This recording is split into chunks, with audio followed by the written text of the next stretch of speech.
थंडीमध्ये heart attack येऊ नये म्हणून या गोष्टींची काळजी घ्याल तर तुमचा संभाव्य धोका कमी होऊ शकतो. थंडीमध्ये रक्त घट्ट होत असतं आणि आपल्या रक्तवाहिन्या आकुंचन पावत असतात. त्यामुळे ब्लड प्रेशर वाढतं आणि हार्ट अटॅक किंवा पॅरालिसिस होण्याचे चान्सेस जास्त वाढतात. तर नंबर 1 वरती आहे तुमचा बीपी, शुगर आणि कोलेस्ट्रॉल नियमित चेक करा.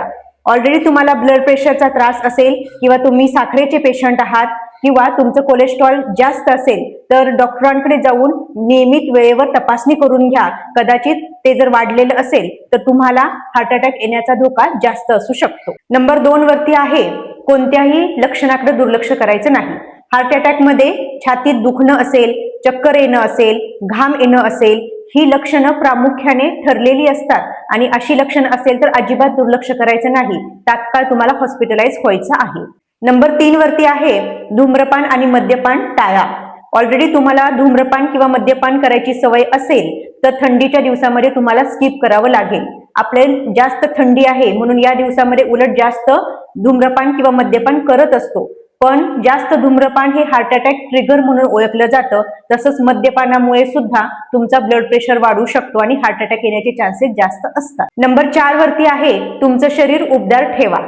शरीर उबदार ठेवण्यासाठी तुम्ही स्वेटर, पायामध्ये सॉक्स असेल, कानटोपी असेल अशा उबदार कपड्यांचा अवश्य वापर करा. सकाळी पहाटे किंवा रात्री उशिरा जास्त थंडी असते तर या वेळेमध्ये शक्यतो घराच्या बाहेर पडू नका किंवा प्रवास करणार असाल तर प्रवास टाळा. जेव्हा थोडंसं बाहेर ऊन पडेल त्याच वेळेस तुमच्या दैनंदिन कामकाजाला सुरुवात करा. विशेषतः ज्या लोकांना बीपी, शुगरचा त्रास आहे किंवा 40+ ज्यांचं वय आहे, वयस्कर व्यक्ती आहात तर तुम्ही थंडीमध्ये जास्त बाहेर पडायचं नाही. नंबर 5 वरती आहे मीठ, साखर आणि तेलकट पदार्थांचं प्रमाण खाण्यातून कमी करायचं आहे.